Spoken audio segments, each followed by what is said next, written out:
সকালে চাটা খেয়ে এখন আটা মাখতে লেগে গেছি দেখো। তো আমি তো সকালে রুটি খাবো, ওর জন্য আর কি আটাটা মেখে নিচ্ছি। একটু লবণ দিয়েছি আর হচ্ছে এমনি গরম জল দিইনি, ঠান্ডা জল দিয়েই আর কি মেখে নিচ্ছি। তো মাখা হয়েও গেছে। এখন হচ্ছে গোল্লা গোল্লা যেটা করে সেটা করে নিব।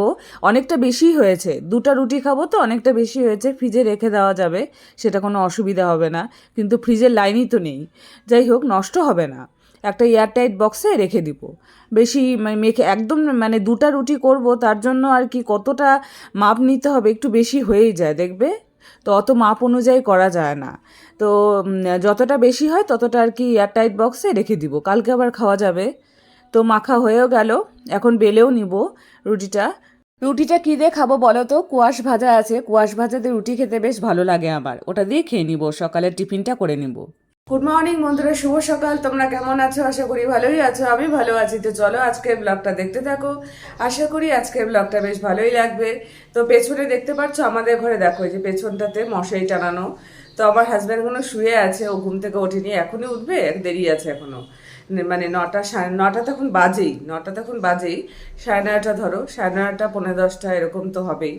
তো হচ্ছে এখন না কি বলতো, শীতকালে একটু বেলা অবধি শুয়ে থাকতে দেখবে ভাল লাগে, কিন্তু এই গরমকালে গরম তো পড়েই যাচ্ছে না, ভালোইভাবে গরম পড়ে যাচ্ছে। কালকে রাত্রিবেলা আমরা ফ্যান ছেড়েছিলাম অল্প করে, পরে আবার অফ করে দিয়েছি। ভালো গরম লাগছে, দরজা জানলা বন্ধ করলে তো আরো গরম লাগছে, আর দরজা জানলা না বন্ধ করেও রাখা যাচ্ছে না। কেন বলো তো? মশার উৎপাত, প্রচন্ড পরিমাণে মশার উৎপাত। এত মশা যে কোথা থেকে আসছে কি বলবো। বেলা 3টা 4টার দিকেই জানলা অফ করে দিচ্ছি মশার উৎপাতের জন্য। এত হারে মশা কি বলবো। দরজা জানলা খুলে রাখলে তো টেকাই যাবে না, সব ঘরে দরজা জানলা বন্ধ থাকে, তাও ভেতরে মশা আসে। কিভাবে আসে? ভেন্টিলেটর দিয়ে আসতে পারে, বা বিভিন্ন একটু জানলা, একটা জানলা একটু খোলা রাখতে হয়, কারণ মিনিগুলো আছে, ওরা তো যাবে, কারণ বাইরেও তো যেতে হয়, সবসময় ঘরে তো থাকবে না। তো সেজন্য আর কি একটু জানলা, একটা জানলা একটু পাল্লা একটু খুলে রাখতে হয়। তো প্রচন্ড পরিমাণে বিকাল হলে মশার উৎপাত, এত কি বলবো। ধূপকাঠি জ্বালিয়েও আর কি কুল পাওয়া যায় না, ধূপকাঠি তো ওই ধূপকাঠির মতো জ্বলবে, তারপরে আর কি বন্ধ হয়ে যাবে। কোনো এক সময় তো ধূপকাঠিটাও বন্ধ হয়ে যাবে, তারপরে ওই আবার যে কি সেই মশার উৎপাত। তো যাই হোক, সবসময় মশারি টানিয়েও রাখতে ইচ্ছা করে না, ভালো লাগে কি সবসময় মশারি টানিয়ে আর কি শুয়ে থাক, বসে থাকবো, ইয়ে করবো। দুপুরবেলা ধরো শুলাম, তখন হচ্ছে 3টা 4টার দিকে, এবার যদি মশারি টানিয়ে শুই, আবার মশারি খোলো রে, কিরকম একটা লাগে না, লোকজনও তো আসতে পারে, বাজে লাগে। তো সবসময় তো মশারি টানিয়ে শোয়াও যায়ও না, ভালোও লাগে না। কাল থেকে আজকে হচ্ছে কারেন্ট নেই, কালকেও কারেন্ট ছিল না এই 5টা পর্যন্ত, আজকেও হচ্ছে সকাল থেকে কারেন্ট নেই, পাম্পই ছাড়তে পারছি না। এই পাম্প না ছাড়লে পারে কি বলতো, এমনিতেই তো জল নিচে চলে গেছে ট্যাঙ্কি, তারপরে যদি এখন কখন আসবে কারেন্ট ভগবানই জানে। তারপরে আমাকে ফুল গাছে তো জল দিতে পারবো না, আরো তো যত রাজ্যের কাজ আর কি বাকি আছে, সকাল সকাল এখন সব কাজই বাকি আছে। এখন কি যে করা যাবে, কুয়ার থেকে তো এর আগের বার জল তুলে তুলে কাজ করেছি, কুয়ার এত জল নিচে চলে গেছে না, জল তুলে তুলে কাজ করাও যায় না সম্ভব। কত নিচে জল টেনে টেনে কত তুলবো, আগের বার তো তাই করেছি, এরকম দিনে আর কি জল চলে গেছে নিচের থেকে, হাত হুত ব্যথা হয়ে যায়। কুয়ার জল যেটা সামনে থাকে তাহলে পরে উঠানো যায়, একদম অনেক নিচে চলে গেছে কুয়ার বালতি আর কি। এত রশি বড়, কি বলবো, রশিতেও প্যাচ প্যাচ প্যাচ প্যাচ লেগে গেছে। তো যাই হোক, এখন কখন আর কি কারেন্ট আসে সেই ভরসায় করতে হবে। কেন যে কারেন্টটা এরকম সকাল সকাল চলে যাচ্ছে, কালকেও গেল কারেন্ট, আজকেও গেল, বুঝতে পারছি না। তো যাই হোক, দেখা যাক কারেন্ট যদি আসে। ওই জন্য দেখো লাইট না জ্বালিয়ে আর কি তোমাদের সাথে কথা বলছি, সকাল থেকে কারেন্ট নেই। আর এদিকে তো ভাতের চাল, ভাত জল দেওয়া আছে, পরে ভাতটা বসাবো, একটু পরে ভাতটা বসাবো, কারণ আমার হাজবেন্ড তো এখনো ওঠেনি, দেরি আছে, 9টা সাড়ে 9টার দিকে বসালেই হবে, গরম গরম একটু পাওয়া যাবে যেহেতু, ওর জন্য একটু পরেই বসাবো ভাতটা। ডালটা হয়ে যাক, তারপরে কি করব বলো তো? এই যে চাটনিটা করব। টমেটো আছে, একটু কুলও দেওয়া যাবে, কুলও আছে, কুল দিতে পারবো, একটু কুল দিলে ভালোই লাগবে, চাটনি করব। হয়ে যাক, আগে ডালটা হবে, তারপরে চাটনিটা বসিয়ে দিব।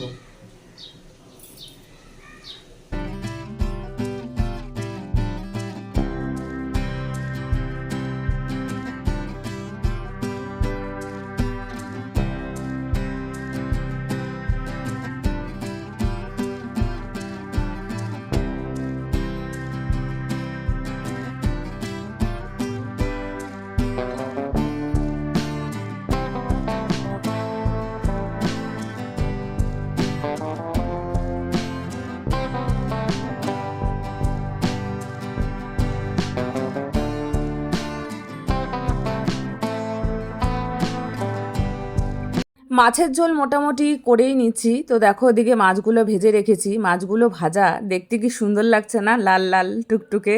তো আমার খুব ভালো লাগছে, মাছ ভাজা দেখতে না আমার খুব ভালো লাগে, খেতেও ভালো লাগে। দেখতে শুধু ভালো লাগে তা না, খেতেও ভালো লাগে। তো এদিকে দেখো মশলাটাও ভাজা হয়ে গেছে, এখন একটু জল দিয়ে দিব মশলার মধ্যে, মানে ঝোল দিয়ে দিব বলতে পারো, জল দিয়ে দিব মানে ঝোল দিয়ে দিব। তো ওটা আর কি দিয়ে দিব, দিয়ে তারপর ফুটাবো, ফুটিয়ে তারপর মাছগুলো দিয়ে দিব। হয়তো ভালোই হবে খেতে, খারাপ তো হয় না। তো যাই হোক ওরকম করেই করছি। তো জলও দিয়ে দিলাম দেখো, মানে এটা ফুটলে পারে তারপর নামিয়ে দিব। আমি মাছগুলো একবারই দিয়েই দিয়েছি, কারণ ঝোলের মধ্যে দিলে পারে পরেও দেওয়া যায়, পরে দিলেও ভালো হয়, কিন্তু আগেই দিয়ে দিয়েছি, একবারেই হয়ে যাবে তাড়াহুড়োর মধ্যে, তো ওই জন্য একবারে দিয়ে দিলে পারেই ভালো হয়। আর ফুটলে তারপরে আবার কতক্ষণ সামনে দাঁড়িয়ে থাকতে হয়। এদিকে দেখো লাল টুকটুকে চাটনি রেডি হয়ে গেছে। তো ওর মধ্যে একটু কুল দিয়েছি। তো আমার হাজব্যান্ড হচ্ছে সকালবেলা, যেহেতু পরে ভয়েস দিচ্ছি, তো আমার হাজব্যান্ডকে সকালবেলা একটু দিয়েছিলাম টেস্ট করার জন্য। ও বললো একটু টক হয়েছে।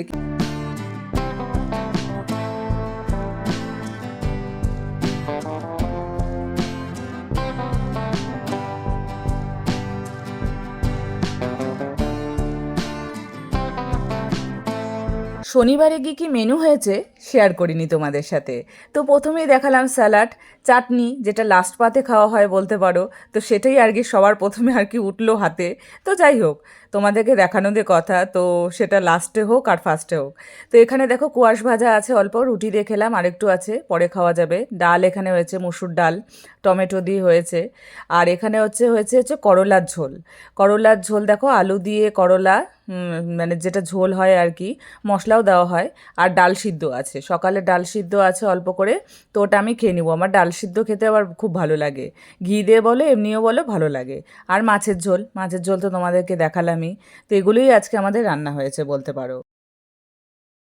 আজকের ভিডিওটা পাবলিক করতে অনেকক্ষণ দেরি হয়ে গেল, কি বলো তো, মানে সব কিছু করা হয়ে গেছে, এডিট করা হয়ে গেছে, থাম্বনেল এডিট করা হয়ে গেছে, সব কিছু হয়ে গেছে, কিন্তু পাবলিক যে করব, সকালবেলায় ওয়াইফাই নেই, কারেন্ট নেই, মানে কারেন্ট না থাকলে তো ওয়াইফাইও থাকবে না। তো মোবাইলে তো সেরকম পর্যাপ্ত পরিমাণে মানে নেট থাকে না, কারণ অতটা দরকারও হয় না, ওয়াইফাই যেহেতু আছে। তো নেটের অল্প আর কি কিছু দরকার হয়, সেটা অল্প থাকলেই হয়। মানে ভিডিও আর কি দেওয়ার জন্য যতটা নেট আর কি দরকার হয়, সেরকম নেট ভরিও না, লাগেও না। তো সেজন্য এবার দেরি হয়ে গেল, আসলো কারেন্ট 12টার সময়। তো 12টার সময় আসার পর সবার আগে যেটা করলাম সেটা হচ্ছে পাম্পটা ছাড়লাম। কারণ কি বলো তো, পাম্পে একদমই জল ছিল না। তো জল না থাকার কারণে একদম জল, মানে আমাদের কুয়াতে যেহেতু জল একদম নিচে চলে গেছে, সেরকম কুয়ার থেকে বালতি দিয়ে উঠিয়ে কাজ করা সম্ভব না। আগের বার করেছি, মানে বালতিতে উঠিয়ে কাজ করেছি, মানে গ্যাস মুছবো তখন জল নেই, তারপরে ধরো স্নান করবো জল নেই, এরকম আর কি করেছি, অনেক আগের বার করেছি। তো এবার এখন যেন ঠাকুর করে না হয়, যেন জল থাকে, এটাই আর কি প্রার্থনা করছি, আর কি বলবো। তারপরে পাম্পটা ছাড়লাম, পাম্পটা ছাড়ার পর হচ্ছে মানে দাঁড়িয়ে থাকতে হয় পাম্পের কাছে। এখন হচ্ছে কতটা জল থাকবে, মানে পাম্প তো চলতে থাকে কিন্তু তো জল তো ট্যাঙ্কিতে ওঠে না। আবার হাওয়া ঢুকে গেলে মুশকিল, কি বলো তো, হাওয়া ঢুকে গেলে মুশকিল। মানে আমাদের পাম্পটা যেখানে আছে, তো উপরে যে আর কি ঢাকনাটা দেওয়া, এত ভারী সিমেন্টের ঢাকনা দেওয়া, প্রচণ্ড পরিমাণে ভারী। তো ওটাকে আমার একা উঠানো তো সম্ভবই না। আর আমার হাজব্যান্ড যেহেতু নেই, তো অসুবিধায় পড়ে যাব। মানে ওই যে হাওয়া ঢোকে না একটা পাম্পের মধ্যে, সেটাই বলছি, আগের বার তাই হয়েছিল। পাম্প ছেড়েছি কিন্তু জল ওঠে না, ওই হাওয়া ঢুকে গেছে। তারপর ও আসলো রাত্রিবেলায়, তারপর এসে তারপর ঠিক করলো। এখন ও তো দোকানে, এখন বারবার তো বিরক্ত করা যায়ও না, আর দোকান ছেড়ে আসতেও পারবে না, ওর জন্য দাঁড়িয়ে থাকতে হয়। মানে বেশিক্ষণ আর কি পাম্প চলতে দিলে পরে হাওয়া ঢুকে গেলে মুশকিল, মানে জল না পড়লে, সেটাই বলছি।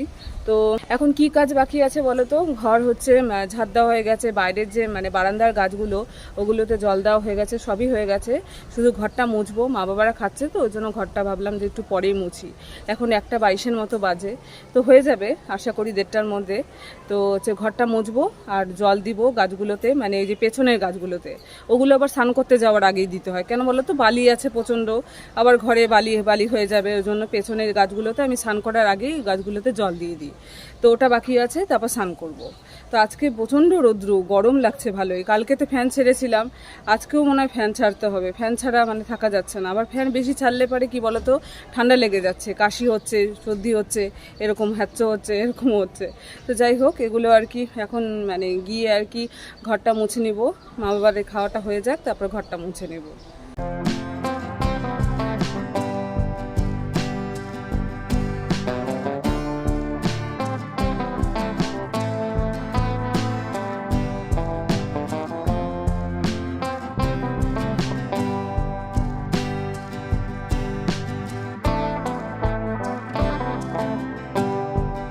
স্নান করে পুজো দেওয়া হয়ে গেল। এখন একটু স্কিনের চর্চা করছি বলতে পারো। স্কিনের চর্চা সেরকম কিছুই না, মানে হাতে পায়ে একটু ক্রিম মেখে নিচ্ছি। হাতে পায়ে মানে কি, একটু ভেজলিন বডি লোশনটা ইউজ করি। এখন কটা বাজে বলো তো? এখন হচ্ছে 6টা বাজে। তো কীরকম আর কি, শুয়েছিলাম একটু, চোখটা একটু লাগলো তো মশার কামড়, বাপরে বাপ এত মশা, মানে কি বলবো, মানে মানে হাতে কামড়াচ্ছে একবার, পায়ে কামড়াচ্ছে একবার। তারপর ভাবলাম যে থাক ফ্যানই ছাড়ি, বরং ফ্যান ছাড়লে হয়তো মশাটা কম আর কি উৎপাত করবে। ফ্যান ছাড়লে লাগে অল্প অল্প ঠান্ডা।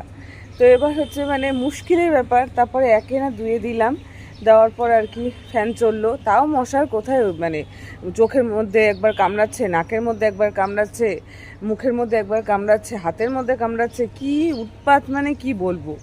একটু শোয়া যায় না দুপুরবেলায়, এত উৎপাত।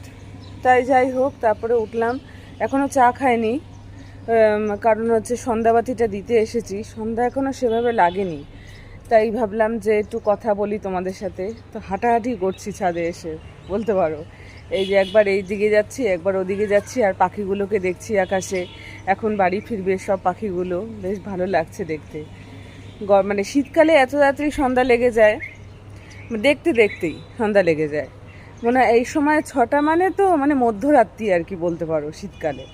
আর দেখো এখন গরমকালে 6টা মানে এখনও সে সন্ধ্যাই লাগেনি, আকাশ একদম ফটফট করছে। 6:30 পৌনে 7টায় আর কি সন্ধ্যা সেভাবে ভালোভাবে লাগে। আমাদের জীবন তো অস্থায়ী না, জীবনে স্থায়িত্ব তো নেই। কারণ হচ্ছে মানুষ আজ আছে তো কাল নেই। মানে মানুষ কতদিন পৃথিবীতে আছে সেটা কি কেউ বলতে পারবে? মানে আমি বলতে পারবো আমি এতদিন পর্যন্ত বাঁচবো, এতদিন পর্যন্ত আছি, সেটা তো কেউ বলতে পারবে না। কিন্তু চিরস্থায়ী মানে অস্থায়ী জীবনে চিরস্থায়ী বলো তো কি, মানুষের সুন্দর ব্যবহার। সেই ব্যবহারটা মানুষই কিন্তু মনে রাখবে। তুমি যদি ভালো ব্যবহার করো, সবার সাথে ভালো ব্যবহার বজায় রাখো, তাহলে পারে কিন্তু সেটা হচ্ছে মানুষের জীবনে একটা দামি মূল্যবান আর কি জিনিস। তোমার মৃত্যুর পরও তোমাকে কিন্তু একবার হলেও বলবে যে খুব সুন্দর ছিল, খুব ভালো ব্যবহার ছিল, আমার সাথে খুব ভালো ব্যবহার করেছে। তো সেটাই আর কি মানুষ মনে রাখবে, আর কিছুই মনে রাখবে না। তোমার কি টাকা পয়সা, তোমার কি আছে না আছে, কিছু মনে রাখবে না। কিন্তু মানুষ একটাই জিনিসই মনে রাখবে, সেটা হচ্ছে তোমার সুন্দর ব্যবহার, যেটা আর কি অস্থায়ী জীবনে চিরস্থায়ী একটা মূল্যবান আর কি সম্পদ বলতে পারো। সেই ব্যবহারটাই মানুষে মনে রাখবে। আজকের ব্লগটা আমি এখানেই শেষ করে দিচ্ছি। ভালো লাগলে অবশ্যই লাইক, কমেন্ট, সাবস্ক্রাইব করতে ভুলো না। পাশে থেকো। বড়োদেরকে জানাই অনেক অনেক প্রণাম, আর ছোটোদেরকে জানাই অনেক অনেক ভালোবাসা জানিয়ে আজকের ব্লগটা আমি এখানেই শেষ করে দিচ্ছি। কালকে আবার দেখা হবে নতুন সকালে। ততক্ষণ অবধি তোমরা সুস্থ থেকো, ভালো থেকো। Good night.